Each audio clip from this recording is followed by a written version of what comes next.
그 다음에 세 번째 칸 6-14 있죠? 그 다음에 네 번째 칸은 10-18. 그 다음에 다섯 번째 칸인가요? 다섯 번째 칸은 18-30. 즉, 18에서부터 30mm 안까지, 여기까지 공차를 적용시키자는 거죠. 그래서 우리는 요 안에 있는, 요 항목에 있는 공차값을 적용시켜주면 돼요. 왜냐면 우리 20이니까. 20이 이 안에 들어가잖아요? 그 20H7이라는 거는 그 18-30이라는 항목으로 쭉 교차점을 찾아가지고 공차를 적용하시면 되는데, 얘는 공차값이 얼마냐? 0에서부터 21이에요. 0에서부터 21. 그러면 0에서부터 21이라는 거는, 이거를 풀이하자면 20, 그 다음에 0, 최소치가 0이라는 거죠. 그럼 최대치는 플러스 100분의 2일, 0.021 이렇게 공차를 적용하라는 겁니다. 그래서 이 안에 맞추라는 거죠. 가공을 했을 때 치수를. 그런 식으로 접목시키는 거예요. 그래서 현장에서는 우리가 할 때 이 방식 있잖아요. 요거 플러스 마이너스 뭐 0.2 그리고 전에 뭐 마이너스 뭐 100분의 2에서 마이너스 뭐 100분의 5 그렇게 이제 했던 방식 외에 이렇게 알파벳을 많이 접목시켜요. 이게 편하거든요. 설계하는 입장에서. 그리고 고생하시는 분은 이제 생산하시는 분 고생하시는 거. 왜 이걸 다 일일이 찾아서 적용시켜야 되니까. 그러니까 설계자 입장에서 편한 방식이고 이 방식이 가공하는 입장에서는 되게 짜증나는 방식이에요. 이건 일일이 다 계산을 해야 되고 이 내용을 모르면 가공을 못해요 또. 그래서 그걸 또 알고 계셔야 됩니다. 그러면 우리는 주로 이제 축가공을 많이 할 거니까 여러분들 이제 시인선반 축가공 할 거 아니에요. 그 축가공에 이제 공차를 접목시킬 건데 다시 뒷장 보시게 되면 뒷장에 H 소문자 H7이죠. 그래서 20 소문자 H7 얘를 이제 깎아야 돼요. 깎으려면 여러분들이 공차를 적용시켜 줘야 되거든요. 그 공차 값이 얼마냐? 0에서부터 마이너스 2를 써있는 얘기죠. 그 18부터 30 사이에 그 항목을 보시게 되면 0에서부터 마이너스 2일. 그럼 얘는 공차가 최대. 그러니까 최소는 마이너스 0.01이 되는 거고요. 그 다음 최대는 0까지 이 안에서 맞추자는 거죠. 값을. 그러니까 그런 식으로 해서 가공을 진행하시면 된다. 그게 여러분들이 알고 있으셔야 할 내용입니다. 그래서 나중에 이제 여러분 설계하실 때, 나 공차 귀찮다 그러면 무조건 H7으로 다 적용하시면 돼요. 그게 뭐 특별한, 예를 들어서 뭐, 나중에 또 뭐 억지 끼워 맞춤, 뭐 그렇게 또 끼워 맞춤에 대한 이제 공부를 좀 할 텐데, 그때 되면 이제 일반적으로 박아되는 그런 조립도 있거든요. 뻑뻑하게 집어넣는 그런 공차. 그런 거 같은 경우에는 주로 이제 N 공차를 써요. 근데 특정 분야에 따라 쓸 공차가 있어요. 뭐 배열이 공차라든지, 아니 핀 공차, 아니 일반 축 공차. 거기에 적용되는 공차는 따로 정해져 있습니다. 통상적으로 사용하는 게. 그거를 기본적인 상식으로 알고 계시면 나중에 공차 적용하시기 좀 편하겠죠. 그렇게 해서 우선 넘어가고요. 그래서 이거를 이제 알고 계셔야 돼요. 나중에 이런 도면이 나옵니다. H7, 뭐 G6, 뭐 N7 이런 공차가 나오면 저는 아무것도 몰라요. 이렇게 모르쇠 태도로 취하시면 안 돼요. 자, 그럼 우선 나사는요. 우선 M으로 표기해. M. 이 M이라는 게 보통 삼각나사라고 해요. 이거는 이제 나중에 여러분들 시인선반 시간때 배울 거예요 또. 보통 삼각나사라는 거는요. 나사산이 이게 삼각형으로 되어 있는데 나사라는 건 이렇게 삼각형으로 되어 있어요. 이렇게 되어 있어. 이게 꽈배기처럼 감겨져 있는 거거든요. 보통 삼각나사라는 거는 요 각도가 요 사이 각도가 다 60도라는 거예요. 60도로 이루어진 그 삼각형이다. 그거를 M 보통 삼각나사라고 하고요. 그 다음 옆에 이제 치수가 붙어요. 이제 그 숫자가 예를 들어 M20이다 그러면은 20은 나사부 직경이에요. 나사부 직경이라는 건 뭐냐면 이렇게 양쪽으로 이렇게 나사산이 있으면 나사산이 이렇게 있으면 이 바깥쪽 있죠? 바깥쪽 끝점과 바깥쪽 끝점의 거리를 말하는 겁니다. 외경 치수죠.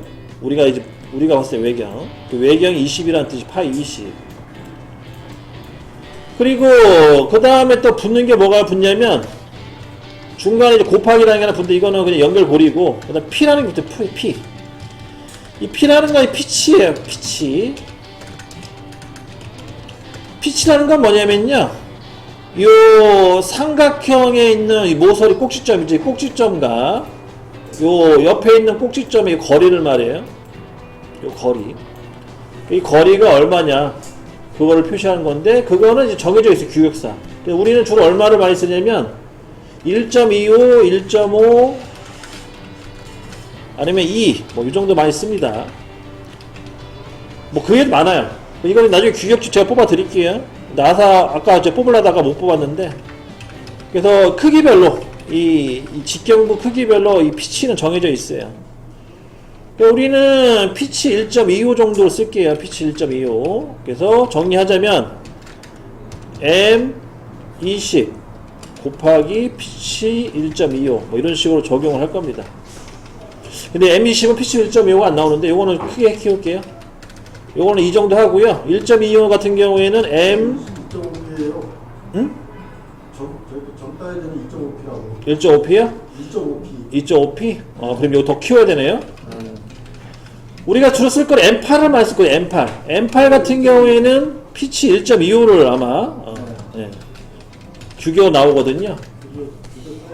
그래서 지금 우리 전에 했던 요 도면 있잖아요. 여기가 아까 구멍이 10파이였잖아요. 10파이다 보니까 이 안에다가 집어넣을 수 있는 볼트는 M8짜리가 제일 적당해요. M9짜리는 안 나오니까 M8짜리로.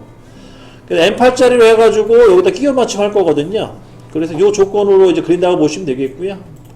그러면은 피치 1.25 같은 경우는 당장 중요하지 않아. 이거는 생산하시는 분한테는 중요한데, 생산하시는 분한테는 이 피치 값이 뭐를 뜻하냐면 가공 깊이를 뜻해요. 나중에 여러분들 CA 선발 시간에 배울 겁니다. 그렇기 때문에 따로 저 시간한테는 안 배울 거고요. 그래서 이 P라는 거는 가공 깊이를 뜻해서 요 삼각형 있잖아요. 이 삼각형을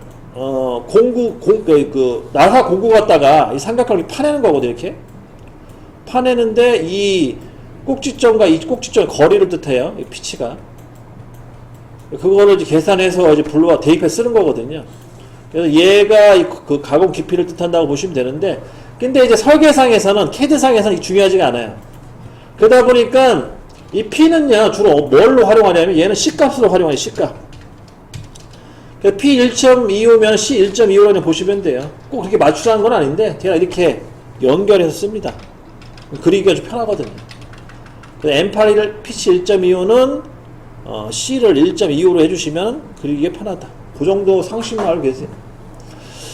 그래서 이렇게 해서 그 지금 나간 그 프린터블 있죠? 거기에 이제 그러니까 거기 보면 축선이라고 써 있고, 뭐 30도 써 있고, 나사산 높이 써 있고, 순나사인데요, 볼트.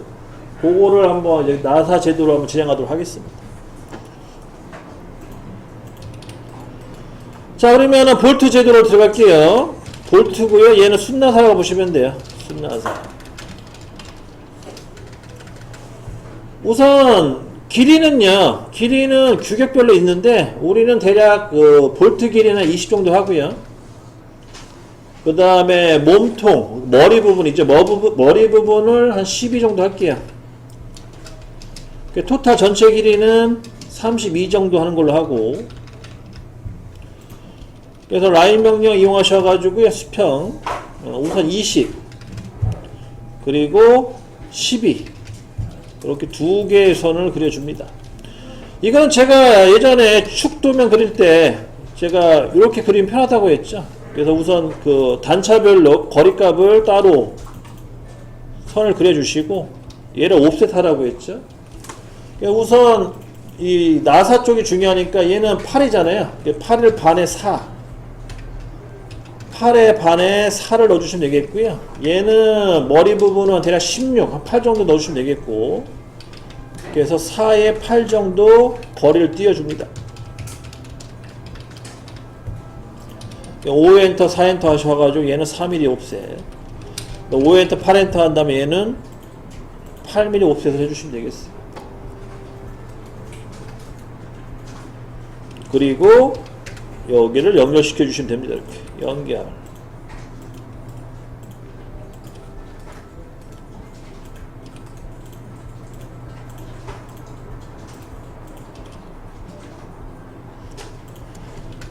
다 됐으면 이제 MI 엔터 하셔가지고 대칭 복사하세요. 대칭 복사해 주시고,